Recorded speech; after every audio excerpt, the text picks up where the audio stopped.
ഇവനും ഈ പെൺകുട്ടിയും കൂടെ കാറിൽ ഡ്രൈവ് ചെയ്തിട്ട് വരികയായിരുന്നു. പെട്ടെന്ന് അവർ വണ്ടി ഓടിക്കുന്ന റൂട്ടിൽ ഒരു ബ്ലോക്ക് വന്നത് കാരണം ഇവർ വേറെ റൂട്ട് മാറ്റിയിട്ട് പോവുകയാണ് ആ ഡ്രൈവർ. ആ റോഡ് കാണുമ്പോൾ തന്നെ ഈ പയ്യൻ നല്ല രീതിയിൽ പേടിക്കുന്നുണ്ട്. അവന് പെട്ടെന്ന് ഒരു പാനിക് അറ്റാക്ക് പോലെയൊക്കെ വരാണ്. അവൻ വണ്ടിയിൽ ഹാൻഡിൽ നല്ല ബലമായിട്ട് ഇറുക്കി പിടിക്കുന്നുണ്ട് അവൻ്റെ കൈ. അവളെ കാണിക്കാതിരിക്കാൻ വേണ്ടിയിട്ട് അവൻ മാക്സിമം ശ്രമിക്കുന്നുണ്ടായിരുന്നു. പക്ഷേ അവൻ വല്ലാതെ പേടിക്കുകയും വണ്ടി നിർത്താൻ വേണ്ടി അവ അലറി വിളിക്കുകയും ചെയ്യുന്നുണ്ട്.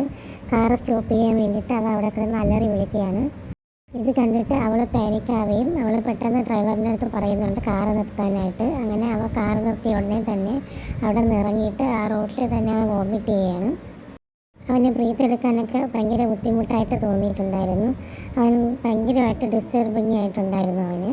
ആ പാനിക് അറ്റാക്ക് അവനുണ്ടാവാൻ കാരണം എന്ന് വെച്ച് കഴിഞ്ഞാൽ ഒരു ആക്സിഡൻ്റാണ്. കുട്ടിക്കാലത്ത് ഇവനും ഇവൻ്റെ പാരൻസും കൂടെ ആ റോഡ് വഴി പോയിക്കൊണ്ടിരിക്കുന്നപ്പോൾ ഒരു ലോറി വന്ന് ഇവരെ വണ്ടിയിലിടിക്കും. അവൻ്റെ അച്ഛനും അമ്മയും അവരെ കൺമുമ്പിൽ വെച്ച് തന്നെ മരിക്കുന്നുണ്ട്. ആ ഓർമ്മകളൊക്കെ വന്നതുകൊണ്ടാണ് അവന് ഇങ്ങനെ ഒരു പാനിക് അറ്റാക്ക് ഉണ്ടാകുന്നത്. വളരെ ഡിസ്റ്റർബിങ് ആയിട്ട് സ്കൂളിലൊരു ഫംഗ്ഷൻ അറ്റൻഡ് ചെയ്യാൻ വേണ്ടി പോയത്. ആ ഫംഗ്ഷനിൽ വെച്ച് കുട്ടികളൊക്കെ അവൻ മീറ്റ് ചെയ്യുന്നുണ്ട്. കുട്ടികളെ മീറ്റ് ചെയ്യുന്ന സമയത്ത് അവർ ഓട്ടോഗ്രാഫ് ചോദിക്കുന്നുണ്ട്. ഇവൻ ഓട്ടോഗ്രാഫ് കൊടുക്കുന്ന സമയത്ത് ഒരു കുട്ടിയുടെ മുഖം കാണാൻ ഇവൻ കുഞ്ഞിന് എങ്ങനെ ഉണ്ടായിരുന്നു അതുപോലെ തന്നെ ഉണ്ടായിരുന്നു. പെട്ടെന്ന് അവൻ്റെ കുട്ടിക്കാലം ഓർമ്മ വന്നത് കൊണ്ട് തന്നെ പെട്ടെന്ന് ആ കുട്ടിയെ അടുത്ത് നിന്ന് അവൻ മാറി പോകുന്നുണ്ട്. എനിക്ക് നിന്നെ കാണണ്ട എന്ന് പറഞ്ഞുകൊണ്ടാണ് അവൻ മാറി പോകുന്നത്.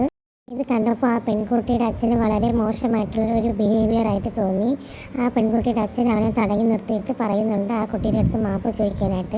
ആ സമയത്ത് അവൻ ഒട്ടും ബ്രീത്ത് എടുക്കാൻ പറ്റാതെ വളരെയധികം കഷ്ടപ്പെടുന്നുണ്ടായിരുന്നു. ഇത് അവൾ മനസ്സിലായതിനു ശേഷം അവൻ്റെ അച്ഛൻ്റെ അടുത്ത് പറയുന്നുണ്ട് ഞാൻ അച്ഛൻ്റെ കാര്യങ്ങളൊക്കെ പിന്നെ പറഞ്ഞ് മനസ്സിലാക്കാം, ആദ്യം അവനെ പോകാൻ അനുവദിക്കണമെന്നൊക്കെ പറഞ്ഞ് അവനെ അവിടെ നിന്ന് പറഞ്ഞു വിടുന്നുണ്ട്.